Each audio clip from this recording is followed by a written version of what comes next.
Hello, I'm Richard Kauntze, Chief Executive of the British Council for Offices, the BCO, and welcome to the latest in our series of interviews we call The New Normal. Each week I talk to a prominent member of the BCO about the coronavirus pandemic and its impact on the office sector. Now this week our focus is on occupational issues. And I'm delighted to be able to say that my guest to help guide us through the maze is Chris Richmond, Head of UK Real Estate at PwC. So welcome, Chris. Thank you, delighted to be here. Well, thank you very much for kindly agreeing to spend a bit of time with us. Now, for those who may not know, Chris is a chartered surveyor by training and also holds an MBA. He has over 30 years of experience in the commercial property sector, principally on the client side, with major corporations, including the Royal Mail, Orange, what we now call EE, and of course at PwC. At PwC, Chris manages an operational portfolio of 24 offices and focuses on creating modern, flexible, vibrant, and sustainable spaces. But as I often say at this stage in the interview, more important than any of that is Chris's involvement with the BCO, where he's a member of our management board and a former chairman of our Occupier Committee. So welcome again, Chris, and thank you very much for kindly agreeing to be quizzed by me today. I'll go straight into questions, if I may, and I'll start off with the immediate. And looking at the immediate, how has PwC managed the shift to mass working from home? So the move to home working for the whole of the business, and that's 24,000 people overnight, has been our IT infrastructure has proven to be really resilient. I think it's thanks to our IT team within PwC, who are seen as a bit of heroes at the moment, as you can imagine, that we're able to pretty much work as normal. I mean, we're fortunate in the sense that, you know, we have a business model that enables us to work remotely. We've got the tools for the job and have done for some time. So it was quite an easy transition for a lot of people in terms of getting that news of not coming in the morning to be able to set up and operate effectively. And certainly some of the feedback that's coming through our questionnaires to people working from home is that they have been equally as productive and in some cases more productive working from home. That's interesting and reassuring, Chris. And one thing that has really struck me is how across the board the speedy adaptation to working from home and the resilience of systems seems to be pretty good. And I'd like to move on next, if I may, to some of the practicalities as to how that's sort of manifesting itself. So looking at that, what do you think your colleagues at PwC and perhaps workers more broadly miss most by not being in the office?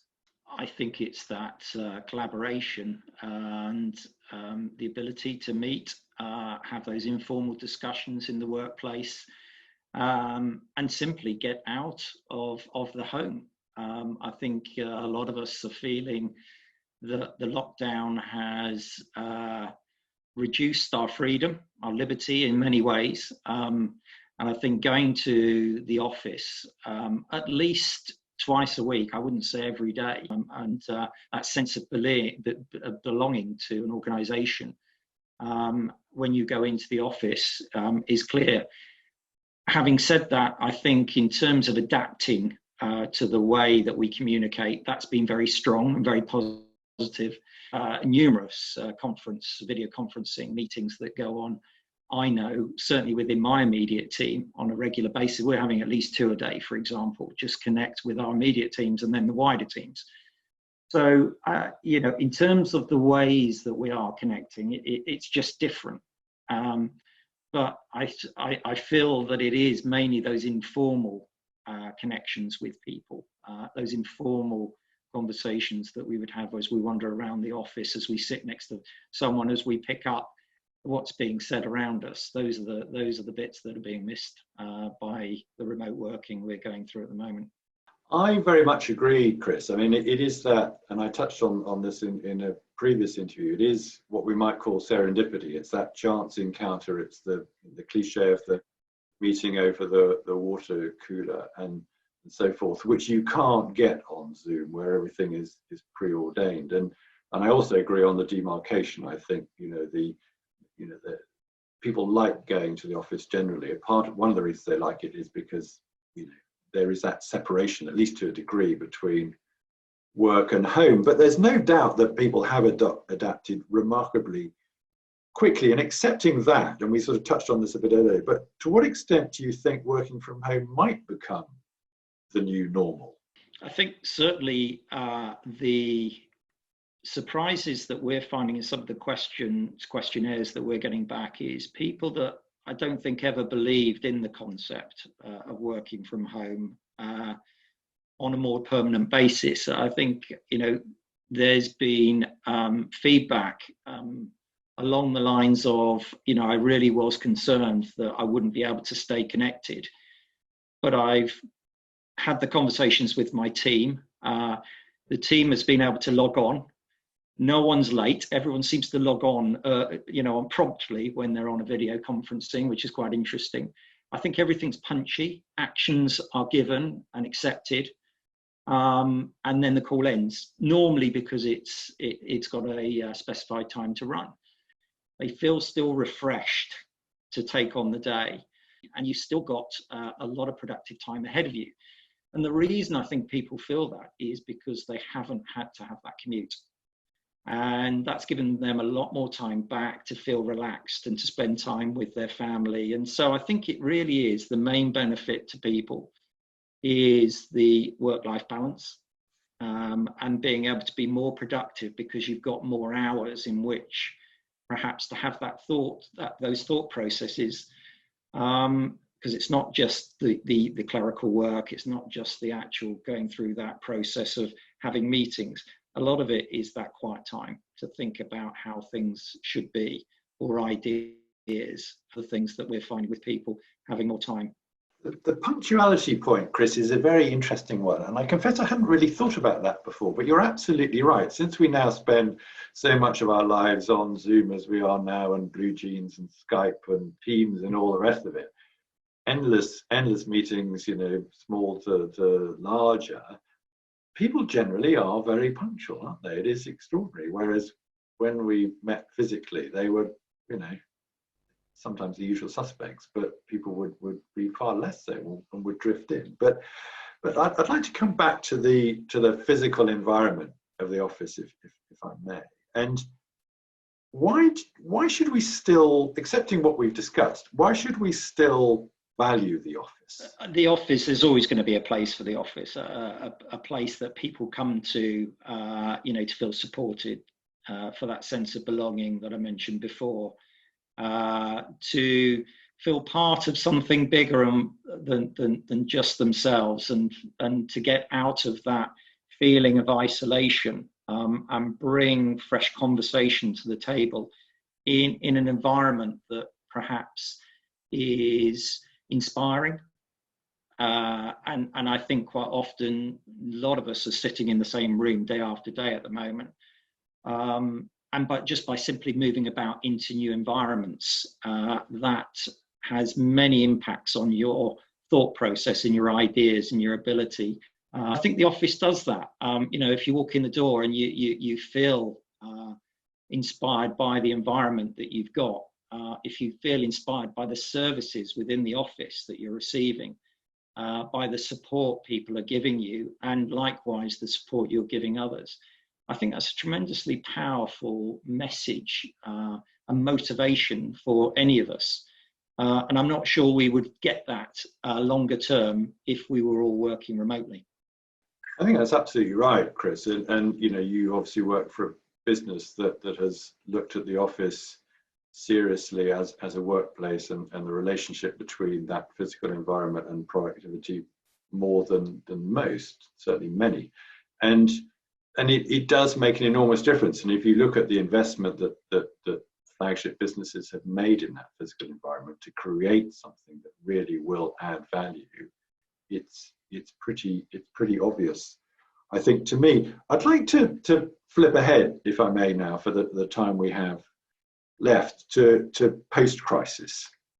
And let's jump first to the longer term. So let's work on the assumption that the vaccine is found realistically no earlier than next year, but it is found next year, and this crisis goes. Accepting that, what do you think the future workplace might look like? Yeah, I think we need a crystal ball for that, don't we? I mean, I think that's what everyone is trying to. We're hearing some, corporate real estate leaders talking about, well, of course we will need less space in the future because everyone's quite happy and efficient working from home, and that may be part of what will happen in the future. I think there's a number of factors. I mean, social distancing, for example. You mentioned if we find a vaccine. Well, what if we don't? Is that going to be the norm? If a vaccine does come along, my guess is people will feel very differently about health and well-being. It's been very much prominent, and the BCO have been doing a lot of research over the last few years in well-being. I think it will come to the fore, and people will not forget, this episode in their lives, which is quite hard-hitting. And I think people will best be less inclined, perhaps, to work within close quarters to people. Now, if we start to spread people out because we think that's the right thing to do, whether it's social distancing or for general well-being, then we do create a very different look and feel, certainly in our offices. We probably will have to look at some of the furniture settings that we've currently got. At the same time, we also perhaps have to bear in mind what our clients perhaps want from us in the future as well. Will they want our audit teams within their offices? Again, this may be about health and well-being. It may be that they are looking to reduce their space requirements. But again, that will change the fundamentals of certainly our business and the size of our estate. So I think it's one to monitor. And certainly we'll be doing that using the technology that we've invested to see exactly how people's behaviours change and the behaviours that they will demonstrate in the future as people start to get back into some sort of normality. Because I think that's the crucial thing. People have got to come into the offices feeling safe, feeling as though it's a healthy environment. And I think that's going to be the biggest challenges to employers, as well as landlords and their managing agents, to demonstrate that they're doing the best they can for people when they come into the office. Chris, thank you.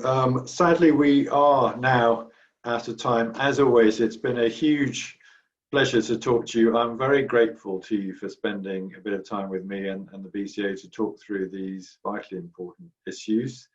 I do hope that you've all enjoyed this interview, number 5 in our series, as much as I have.